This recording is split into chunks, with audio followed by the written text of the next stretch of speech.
My name is Guy Siner, and the character I played is Lieutenant Gruber.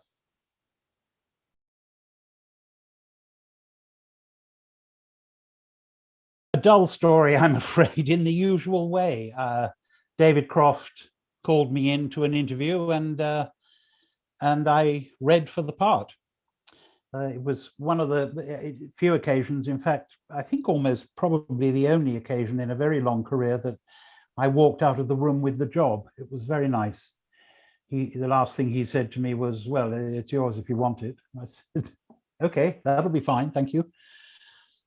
Of course, who knew then how long it was going to last and what a wonderful job it was going to be. This was just an audition for the pilot.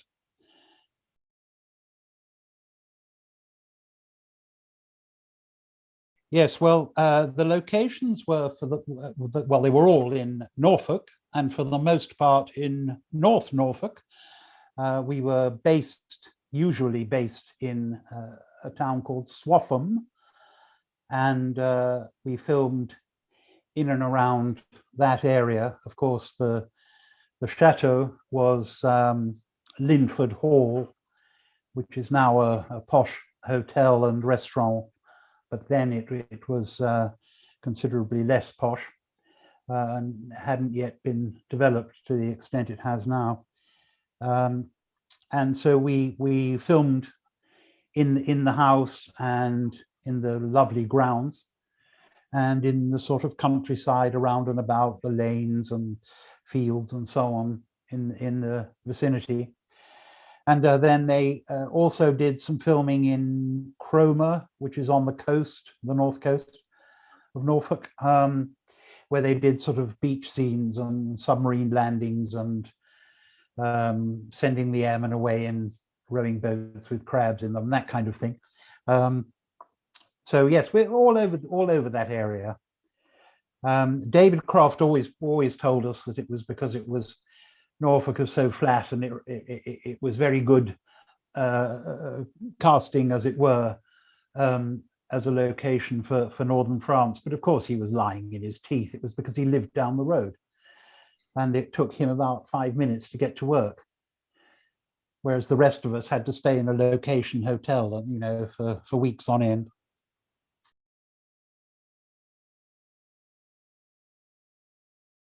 That would have been Gordon Kay as Rene, because it was quickly established that we would have these set piece scenes between him and me at the bar, usually involving misunderstandings, me thinking I was being invited, you know, into his back room for nefarious purposes, and him meaning something quite other, you know, or you know, a resistance radio hidden under the bar making strange noises and me misunderstanding what it was saying, that kind of thing. As I say, it became a sort of set piece, and the audience just loved them, and so they wrote more and more of them, and they were huge fun to play, of course, between him and me.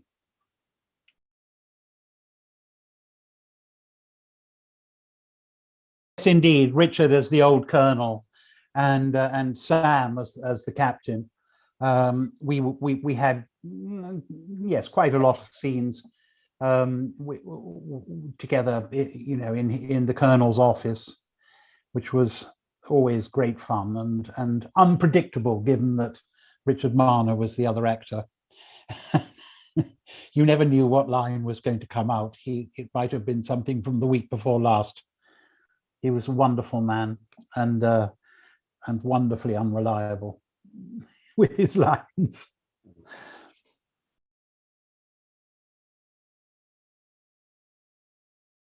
Yes, there were. When after Sam left, they replaced his character with the Italian, and yes, there were indeed two of them. There was Gavin Richards, and he left after a while and was replaced. It was just one of those things, you know, people moved on to do other things, or you know, wanted to do other work or whatever.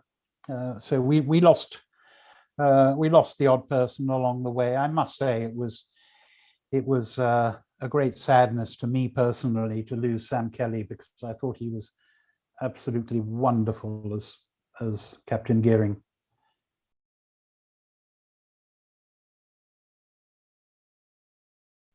It was a wonderful experience, the whole 10 years, and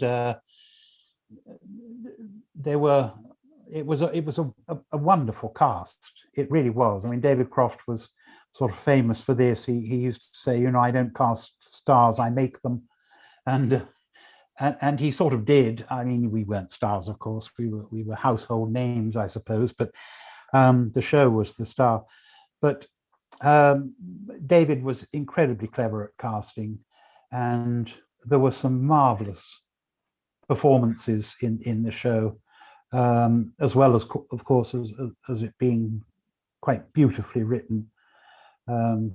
David Croft and Jeremy Lloyd were two of the best comedy writers I think England has ever seen, and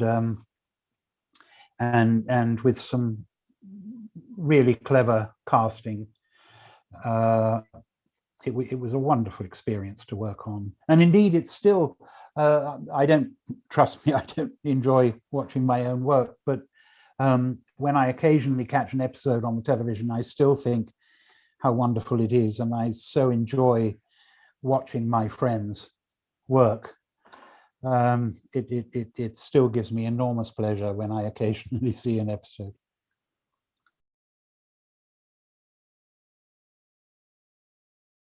Yes, that's right. Roger Kitter was the one who took over from Gavin Richards. Yes, as the Italian.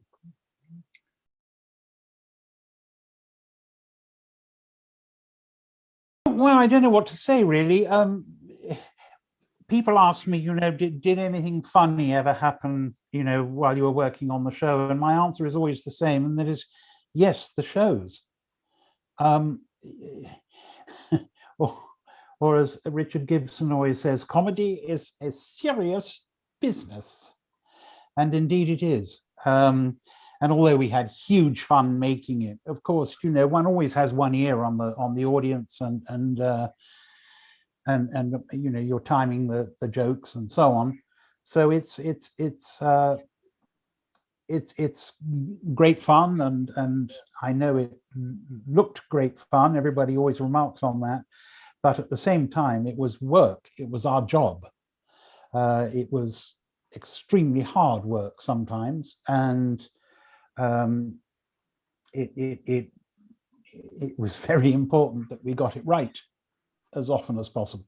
So yeah, so it was a huge pleasure working, as I say, with everybody, and I suppose in particular with Gordon, because it was it was him I worked with most, but many of the others also. It was wonderful to work with people. When people ask me about my favorite scene, there are so many, but I always end up mentioning Kenneth Connor and the interrogation of Monsieur Alphonse, which is, I think, one of the best scenes in the show, and it's very often repeated in interviews and television shows all over the world. They've shown that scene over and over and over, because it really is truly very funny. Kenneth Connor was a superb comedian. He really was. He was the most consummate actor.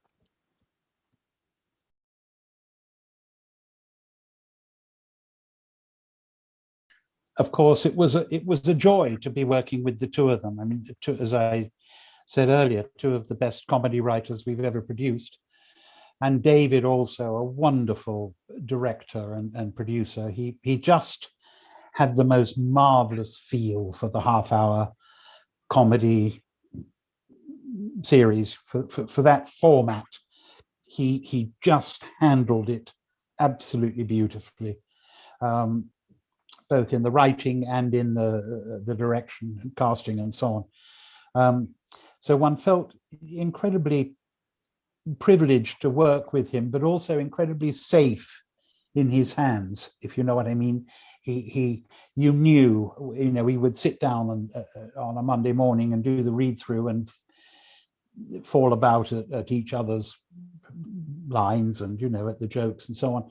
And then we would start work, and you just knew that by the time the crew came in to watch you on a Friday, when they were setting up cameras and so on, you just knew by then that the reaction was going to be wonderful.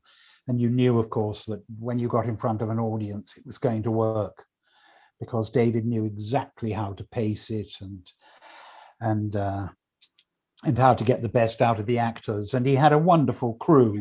We had the marvelous Ken Major, who was the our chief camera operator, and Angela Beveridge, who was the best vision mixer ever, who we relied on completely for our timing, because she would cut between cameras. And a vision mixer can kill your performance just as she or he can make it. So all of these people contributed, and again, it was part of David's genius that he surrounded himself with the best people.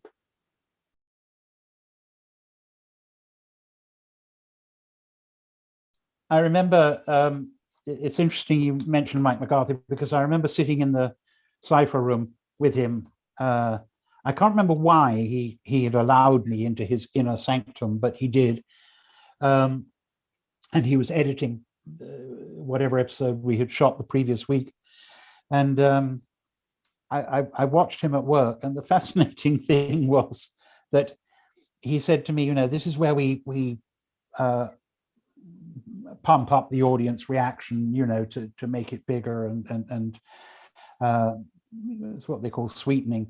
But he said, the exception is your show. He said, because with your show, I have to fight to keep the sound that the audience was making down, because otherwise we can't hear the dialogue, because the audience are laughing so much. So it was a great compliment, really. But I mean, I actually saw this, for real. The microphones would catch a different set of microphones and recorders would catch the audience, and he would literally have to halve the level of the audience in order for the show to be heard, because the reaction had been so enormous. It was really extraordinary. Again, lucky us. It was, the writing, was just so wonderful that it was an absolute joy for the audience to see and listen to. It was a live audience, and so Mike McCarthy, as I say, would have to try desperately to balance the sound that live audience was making, so that there was something they could broadcast, because otherwise the viewing audience on the television wouldn't have been able to hear the show. So much noise was the audience making.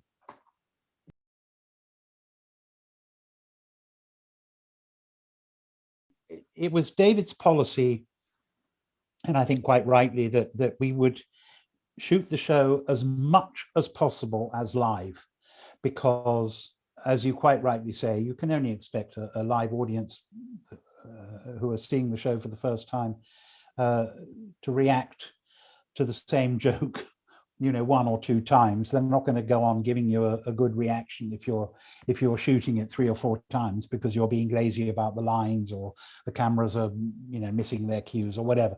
So this goes back to what I was saying about comedy being a serious business. It was a part of our job, both the actors and the crew, to know what they were doing and to get it right first time as much as possible, for that reason. So the audience weren't forced to watch it again and again. Obviously, there were times when something would go wrong, whatever it might be. An actor might stumble over a line, or a camera might stumble over a cable, or something would necessitate us doing it again. And even as I said before, the audience would be making so much noise that we couldn't go on, as it were. And so we would have to stop recording even on one occasion. The pilot episode, funnily enough, the famous matches scene between Gruber and Rene at the bar. And at the end of that scene, they had to stop recording because the audience were continuing to react. They were continuing to laugh and applaud for so long that David had to cut the recording. And that was an extremely expensive business, cutting recording, because all the machines were down in Lime Grove, and the whole thing was coming over a very expensive telephone line, and it was a serious business, recording live to tape. It was an expensive undertaking, and when you had to cut and start all the machines again, that cost money. And so it was only very rarely done, and only when we, for want of a better way of putting it, we had earned the right to cut the recording, if you see what I mean. As I say, the audience wouldn't, until Gordon and I had sort of taken a bow, as it were, and asked the audience to please quieten down so we could carry on. Only then could David start recording again. That, as I say, only as far as I know, happened on that one occasion, but there were many occasions where the audience reaction was so large that at the end of a scene, we would have to re-record maybe a couple of lines or a little section or something in order that joke would get across. Otherwise, the television audience wouldn't have seen it, or wouldn't have heard it, rather. But yes, as I say, other than that, little mistakes. Everybody makes mistakes, of course, and actors would occasionally dry, or as I say, the crew something would go wrong with the cameras or the sound, or a boom would come into shot, or any number of things can go wrong when you're recording a show in front of a live audience. And on those occasions, we would just do what we call a pickup, either at the end of the scene or possibly at the end of the show. When the whole show had finished recording, there would be maybe a few shots that we had to pick up. In other words, do again. But as I say, it was David's policy not to do that. So the sort of default position was to go from beginning to end and then say goodnight to the audience. And that would be what would be broadcast.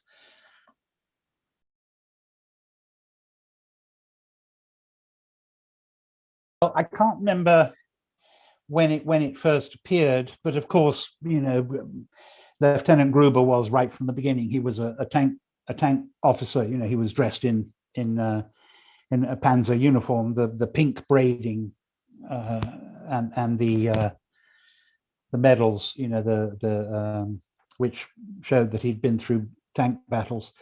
So he was a tank officer, a Panzer officer. And when we actually saw the tank for the first time, it's an interesting question. I can't remember what episode it first appeared in, but it was and is really a bigger star than I am. I get more fan mail for the tank than I do for myself. It was so popular. It was a wonderfully clever idea, the little tank. It became a character. And a very funny character.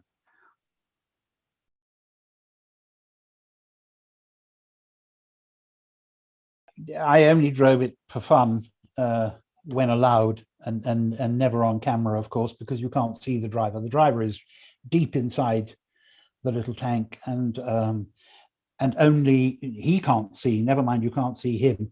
There are only little tiny slits for him to look through. And I stood, as you know, on the sort of up in the turret so that you could see me. Otherwise, there would be no point in me trying to act. And I, in fact, was usually standing on the back of the driver's seat, a way for me to stand. He had a sort of metal chair that was bolted to the floor. And then he was down there driving the tank. And the driver, Clarence, who again was a character, although never seen, of course. But you know, you imagined this beautiful boy with long blonde hair who was a close friend of Lieutenant Gruber. But actually, it was the son of the owner of the museum from which the tank came, and his name's Peter, and he still, now his father died sadly some years ago, and he now owns and runs the museum where the little tank belongs, which is you know, the Museum of Ancient Vehicles. So yes, that Clarence is still about, and the little tank is still about, and occasionally I go and visit it, which is lovely. It's the museum is in Eton Wick, near Windsor, and that's reasonably close to me. I live in Buckinghamshire, so I'm only, you know, half an hour away. And yes, I went and saw it, and they took pictures of me in the turret of the tank, and we worked out that it was sort of, I don't know, 30 years or something since I had last been in the tank, and it was a lovely moment. It actually made me cry.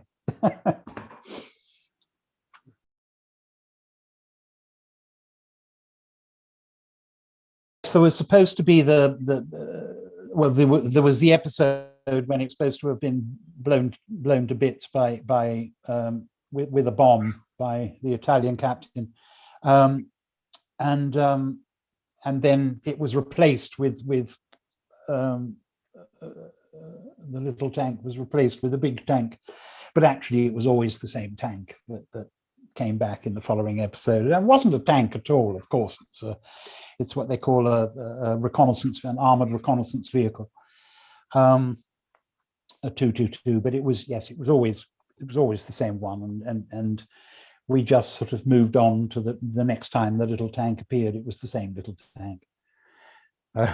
It would have been too much to try and introduce the audience to another vehicle that you know, that looked different and so on. So they would just use the same one.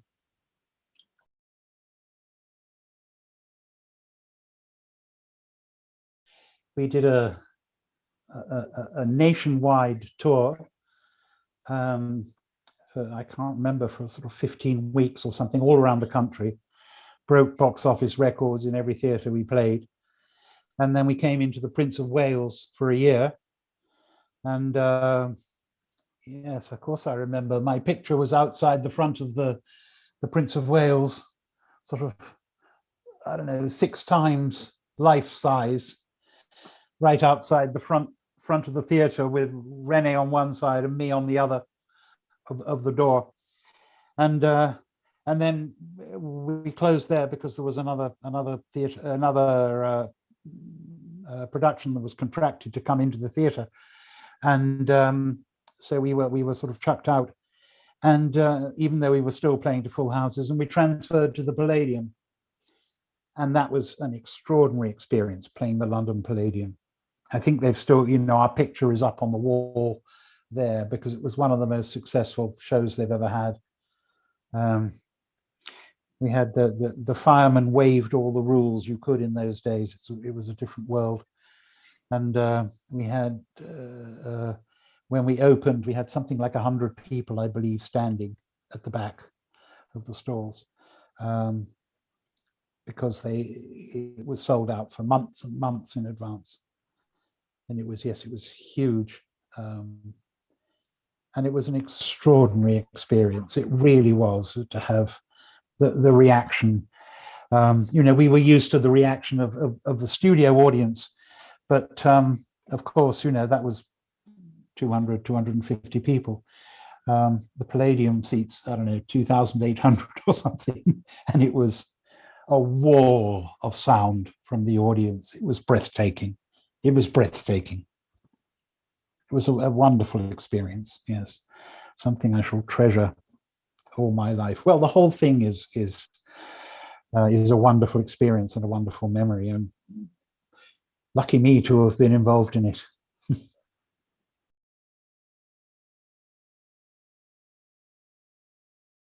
thank you very much for giving me the time, and I'm always glad to talk about the show.